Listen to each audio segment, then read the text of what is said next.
हाँ दोस्तों, जब एक बेटा अपने बूढ़े माँ बाप को वृद्धाश्रम छोड़कर घर वापस लौटता है तो अपने माँ बाप के संदूक में ऐसा क्या देखता है जो उसके पैरों तले से जमीन ही खिसक जाती है।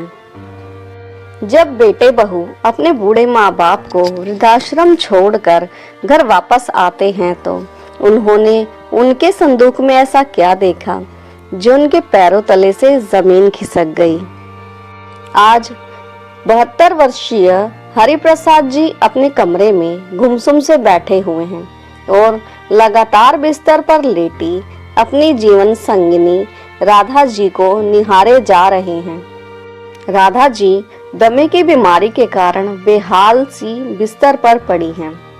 बेबस तो स्वयं को हरिप्रसाद जी भी बहुत ज्यादा ही महसूस कर रहे थे, किसी बीमारी के कारण नहीं बल्कि अपनों से ही सताए हुए। अपनी हृदय रोग की बीमारी से तो उनकी जंग जारी थी, परंतु अपनों का सामना कैसे करें उन्हें समझ नहीं आ रहा था।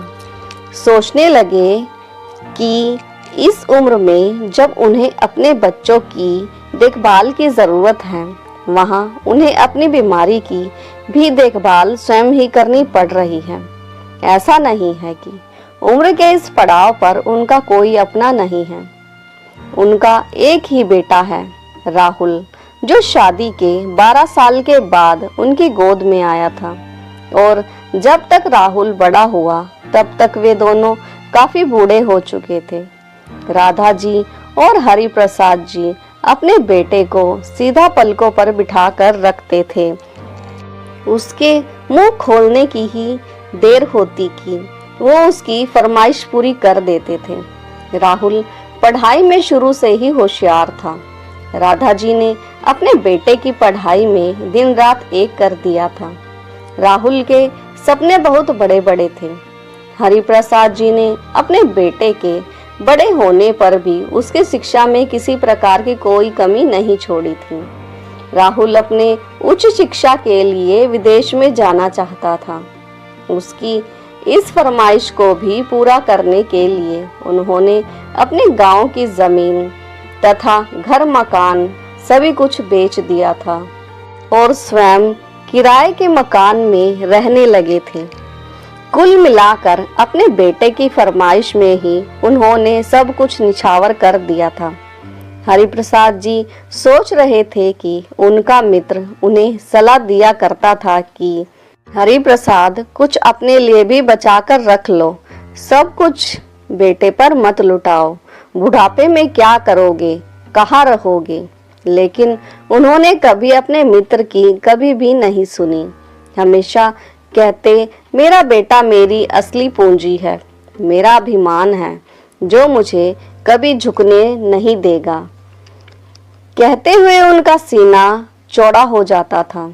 इस बात पर मित्र ने सुझाव देते हुए कहा कि अगर बेटे को विदेश में पढ़ाना ही है तो उसकी पढ़ाई के लिए बैंक से कर्ज भी तो ले सकते हो। तुमने तो घर भी बेच दिया है और अब जब आगे बुढ़ापे का समय नजदीक आता जा रहा है तो पूरी तरह से अपने बेटे राहुल पर भी निर्भर हो जाओगे।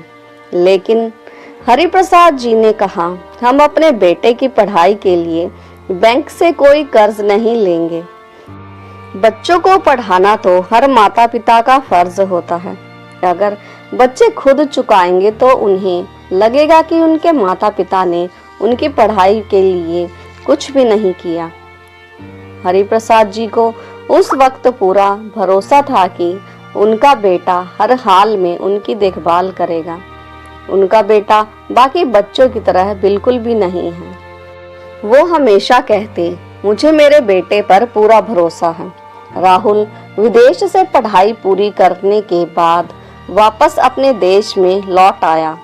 वो भारतीय लड़की से ही शादी करना चाहता था। राधा जी और हरिप्रसाद जी ने उसकी शादी उसकी पसंद की लड़की से ही करवा दी। राहुल ने अपना परिवार बसा लिया। आज वो एक मल्टीनेशनल कंपनी में उच्च पद पर कार्यरत है। अपनी कमाई से उसने एक अच्छा घर भी खरीद लिया और वहीं अपनी माँ, बाबूजी और पत्नी के साथ रहता है। लेकिन वो फिर से विदेश जाना चाहता है और वहीं रहकर अपनी बाकी की जिंदगी भी बिताना चाहता है। अतीत में खोए हरिप्रसाद जी अचानक अपने बेटे बहू की बातचीत की आवाज से वर्तमान में आ जाते हैं। सीमा, सारा सामान पैक हो गया क्या? ध्यान रखना कोई छूट ना जाए। माँ बाबूजी के गर्म कपड़े जरूर रख देना और खाने के बाद जो दवाइयाँ खानी हैं वो तो बिल्कुल मत भूलना। अरे राहुल, तुम चिंता मत करो, एक एक चीज बड़े ध्यान से रखी है मैंने। और वैसे भी अगर कुछ छूट भी गया हो तो वो लोग वहीं से मंगवा लेंगे और फिर वहां पर बहुत से अन्य लोग भी तो होंगे। कोई चीज चाहिए होगी तो माँ बाबूजी उनसे मंगवा लेंगे। तुम बेमतलब की चिंता कर रहे हो, वहां उन्हें कोई तकलीफ नहीं होगी। सीमा राहुल को चिंतित होता देखकर बोली, ठीक है, हम कल सुबह ही इन्हें छोड़ आएंगे और वैसे भी 10 दिन बाद की तो हमारी फ्लाइट है। उससे पहले हमें घर का फर्नीचर और बाकी का सारा सामान बेचना भी तो है। इस काम को करने के लिए भी तो समय चाहिए। हरिप्रसाद जी अपने कमरे में बैठे बैठे बहू की सारी बातें दिल पर पत्थर रखते हुए सुने जा रहे थे। बातें सुनकर उनका दिल बैठा जा रहा था। हालांकि सीमा एक प्रतिभाशाली गृहिणी थी और घर को बहुत अच्छे से संभाल रखा था, लेकिन उसकी नजरों में हर पल उनके बूढ़े सास ससुर खटकते रहते थे। उसके कारण वो हमेशा परेशान रहती थी और कहती, अभी कुछ ही समय हुआ है हमारी शादी को, अभी से मुझ पर पूरे घर का बोझ लाद दिया है। तुम लोगों ने दिन रात सास ससुर की सेवा करनी पड़ती है। तुमसे शादी करके मेरी जिंदगी ही खराब हो गई है। राहुल उसे समझाने की कोशिश करता तो उस पर ही गुस्सा निकाल देती। सीमा राहुल से कहती है कि आपको क्या पता, आप तो सारा दिन भर घर पर रहते नहीं। थोड़ी थोड़ी देर बाद आपके बाबूजी को और आपकी अम्मा को खास तौर पर बना हुआ हल्का फुल्का भोजन, कभी इंसुलिन का इंजेक्शन लगाओ, कभी दवाइयों का ध्यान रखो। मैं तो तंग आ गई हूँ इस जिंदगी से। मेरी अपनी भी कोई जिंदगी है या नहीं?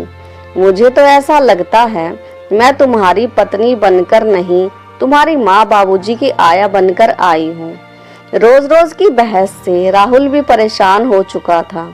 एक दिन जब सोनिया के मायके में शादी थी और उसे अपने पति राहुल के साथ वहां जाना था, सीमा ने बड़े प्रसन्न मन से अपने लिए शादी के लिए कपड़े खरीदे और शादी में जाने की तैयारियां की।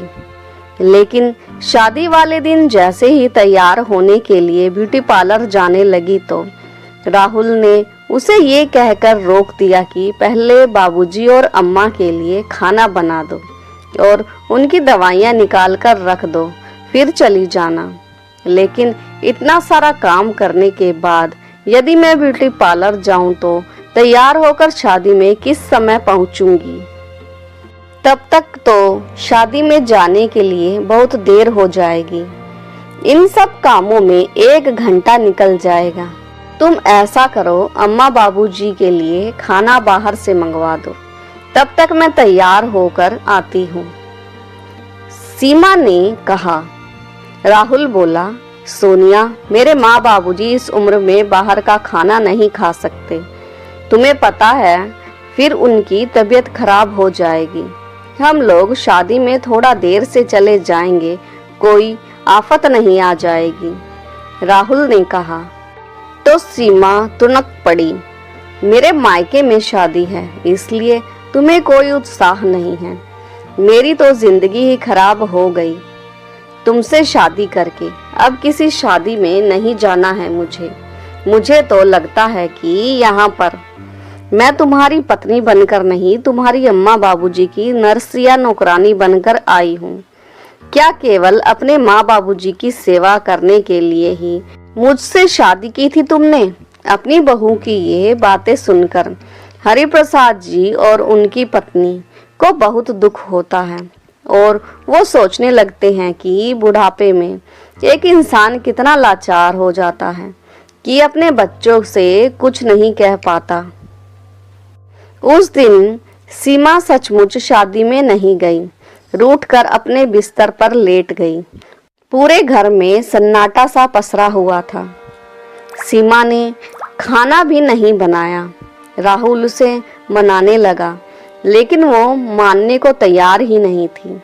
तुम अपने माँ बाबूजी को किसी भी वृद्धाश्रम में क्यों नहीं छोड़ देते? वो गुस्से से बोली। तो राहुल भड़क गया। ये तुम क्या कह रही हो?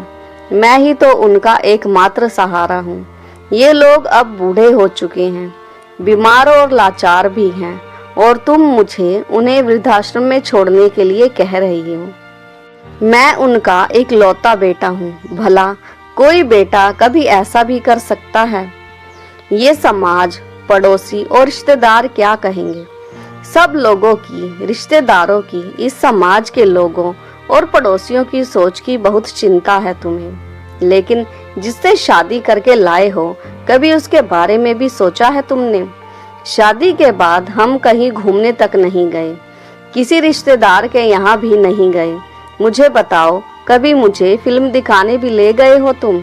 मैं जब से आई हूँ बस तुम्हारे माता पिता की सेवा करती जा रही हूँ। अब और बर्दाश्त नहीं होता। मुझे उन दोनों से मुक्ति चाहिए। नहीं तो संभालो अपना घर। मैं चली। अपने मायके और याद रखना, फिर कभी नहीं आऊंगी। सीमा की बातें सुनकर राहुल चुप हो गया। उससे कुछ कहने नहीं बन पा रहा था। फिर सीमा बोली, एक काम क्यों नहीं करते? तुम विदेश में नौकरी ढूंढ लो और तुम्हारी नौकरी मिलते ही हम दोनों वहां चले जाएंगे। तब तक हम इन दोनों के लिए भी रहने का दूसरा इंतजाम कर लेंगे। सीमा अपने विचार बताते हुए मुस्कुराने लगी। अगले दिन हमेशा की तरह राहुल अपने ऑफिस चला गया और जब मेल पर आया मैसेज चेक किया तो उसकी आंखों में चमक आ गई और खुशी से झूम उठा। सीमा, मेरी विदेश में बहुत अच्छी नौकरी लग गई है। कंपनी वाले बहुत बड़ा पैकेज दे रहे हैं। बस हमारे सारे सपने पूरे हो जाएंगे। फोन पर बात करते हुए राहुल ने सीमा को खुशखबरी दी तो उनका चेहरा खिल उठा। वो ये सोचकर खुश थी कि अब उसे अपने सास ससुर की सेवा करने से मुक्ति मिल जाएगी। अब वो अपना जीवन स्वतंत्रता के साथ जिएगी और जो चाहे वही करेगी। शाम के समय राहुल अपनी नौकरी लगने की खुशी में मिठाई का डिब्बा लेकर आया। जैसे ही अपने माँ बाबूजी के कमरे में गया तो देखा कि पिताजी कमरे में नहीं थे, शायद बाथरूम में गए थे और उनकी माँ जोर जोर से खांस रही थी। धीरे धीरे से उठकर अपने पास रखे बोतल में से गिलास में पानी डालने लगी। पीते समय थोड़ा पानी उनके गले में गया और बाकी का पानी उनके कपड़ों पर गिर गया। राहुल जानता था कि उसकी माँ की उम्र अधिक होने के कारण उसके हाथ पानी पीते वक्त कांप जाते थे। ये देखकर राहुल बोला, माँ इतनी खांसी आ रही थी तो सीमा से गर्म पानी मंगवा लिया होता। राधा जी मन ही मन में सोचने लगी कि पहले उसका पारा हम लोगों पर चढ़ा रहता है और अब अगर गर्म पानी मांग लेती तो वो गुस्से में आग बबूला ही हो जाती। लेकिन बेटा बहू में झगड़ा न हो, यही सोचकर राधा जी चुप रह गई। फिर पंखे की तरफ देखते हुए बोली, बेटा कल रात को हम लोग बिल्कुल नहीं सो पाए। ये पंखा बहुत आवाज कर रहा है, न जाने क्या हुआ। कल तेरे ऑफिस की छुट्टी है ना? कल ही तू पंखे को ठीक करवा देना ताकि हम लोग रात को चैन से सो पाए। और बेटा मेरी और तेरे बाबूजी की दवाइयाँ भी खत्म हो गई हैं, वो भी ला देना। अपनी माँ की हालत देखकर राहुल परेशान सा हो गया। उसे समझ नहीं आ रहा था कि जो विदेश में नौकरी की ख्वाहिश लेकर वो आया था वो अपनी माँ को कैसे बताए। उसके मुंह से शब्द निकल नहीं पा रहे थे। इतने में सीमा कमरे में आई और बोली, माँ जी, जो दवाइयाँ मंगवाई हैं 1 महीने की इकट्ठी मंगवा लीजिए और अब ये पंखा ठीक करवाने की कोई जरूरत नहीं पड़ेगी। बहू की बात सुनकर कमला जी हैरान रह गई। प्रश्न भरी नजरों से उसकी ओर देखने लगी तो सीमा बोली, अरे माँ जी, इन्होंने आपको बताया नहीं क्या? इनकी विदेश में बहुत अच्छी नौकरी लग गई है। बहू की बात सुनकर राधा जी सन्न रह गई। हरिप्रसाद जी भी बहू की बात सुनकर जैसे एक जगह जड़मत ही बनकर रह गए। उनकी आंखों में खुशी के आंसू भी आ गए और गम के भी। अपने बेटे की प्रगति को देखकर वे दोनों खुश थे, लेकिन उनसे दूर होने का गम भी उन्हें सताने लगा।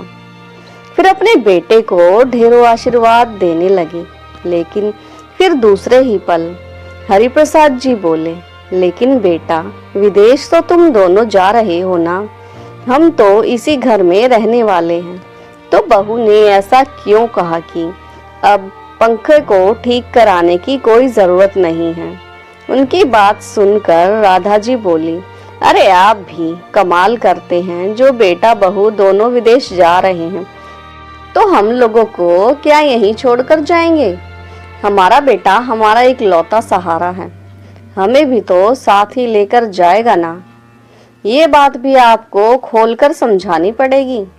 इतना सुनते ही राहुल के चेहरे के भाव कहीं गायब हो गए।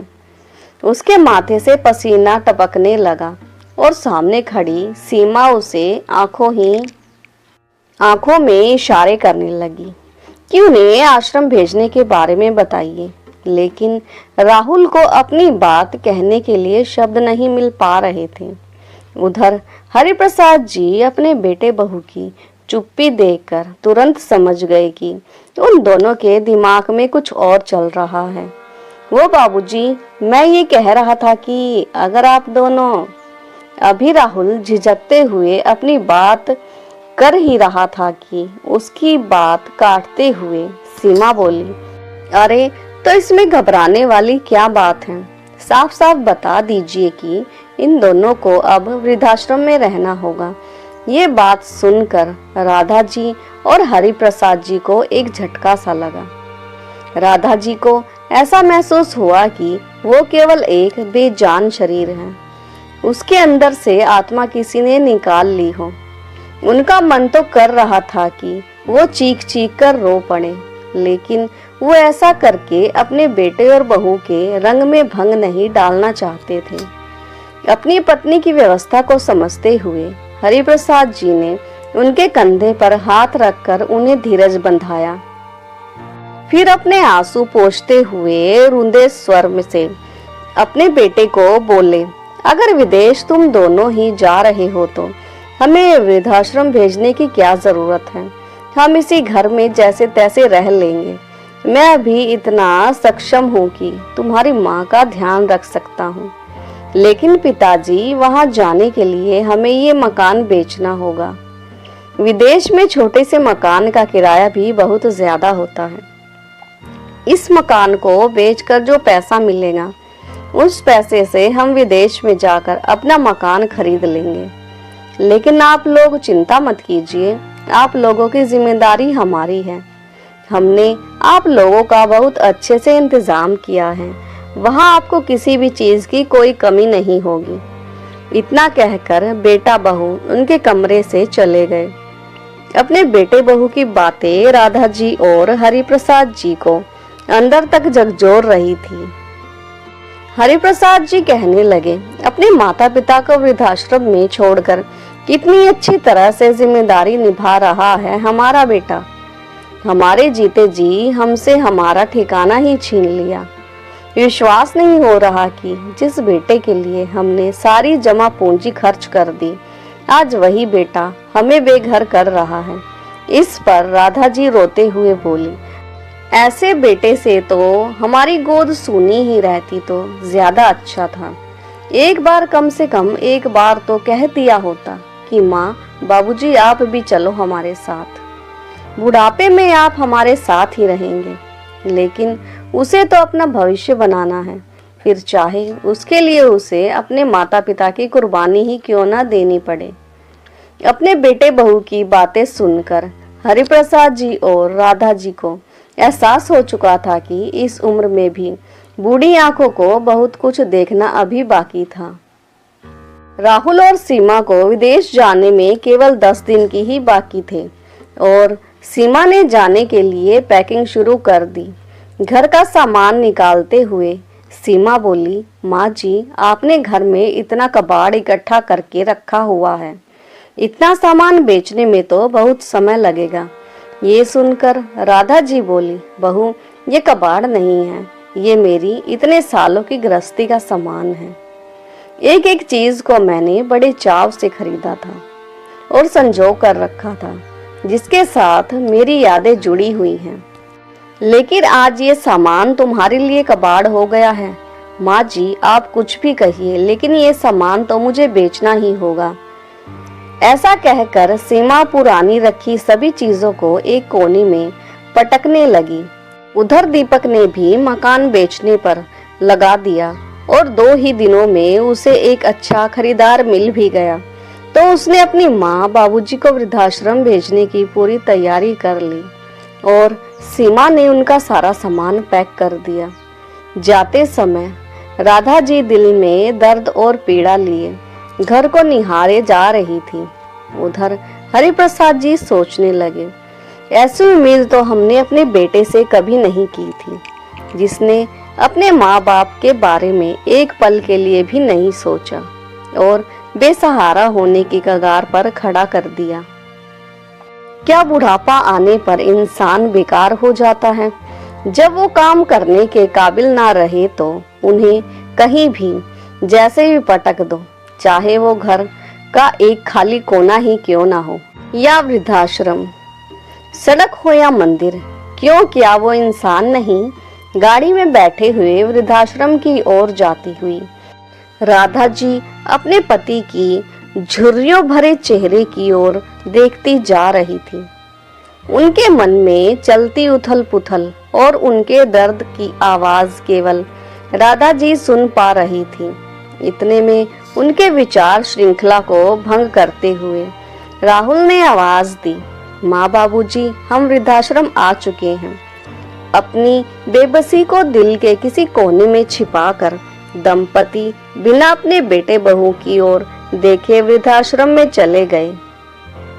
घर लौटकर राहुल मकान बेचने के लिए अलमारी से कागजात निकालने लगा। तभी माँ बाबूजी के कमरे से सीमा की आवाज आई, अरे सुनिए तो, बाबूजी का ये संदूक तो यहीं रखा हुआ है। हद है, बरसों पुराने सामान पर भी ताला जड़कर रखती थी तुम्हारी माँ। ताला तोड़कर तो देखो क्या है इसमें। इसमें राहुल ने संदूक का ताला तोड़ा और जैसे ही संदूक खोला तो उनकी हैरानी का ठिकाना न रहा। बचपन की सारी घटनाएं उसकी आंखों के सामने घूमने लगी।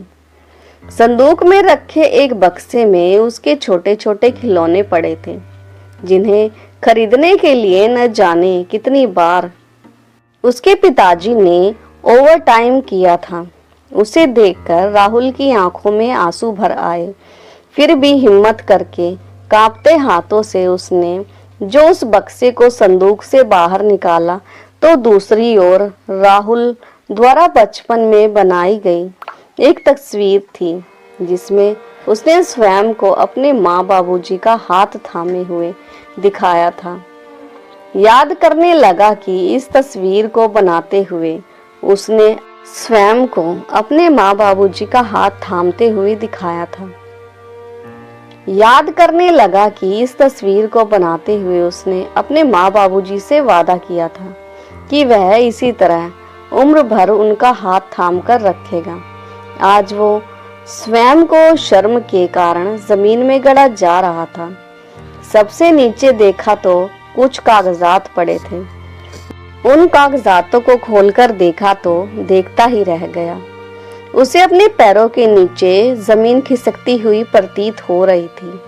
उसके बीते हुए बचपन के सारे दृश्य उसके मानस पटल पर दिखने लगे थे। उसे ऐसा लगा कि जैसे उसके दिमाग की नसें ही फट जाएंगी। अरे क्या हुआ कि तुम्हारे होश ही उड़ गए? सुनते क्यों नहीं? मैं आपसे बात कर रही हूँ।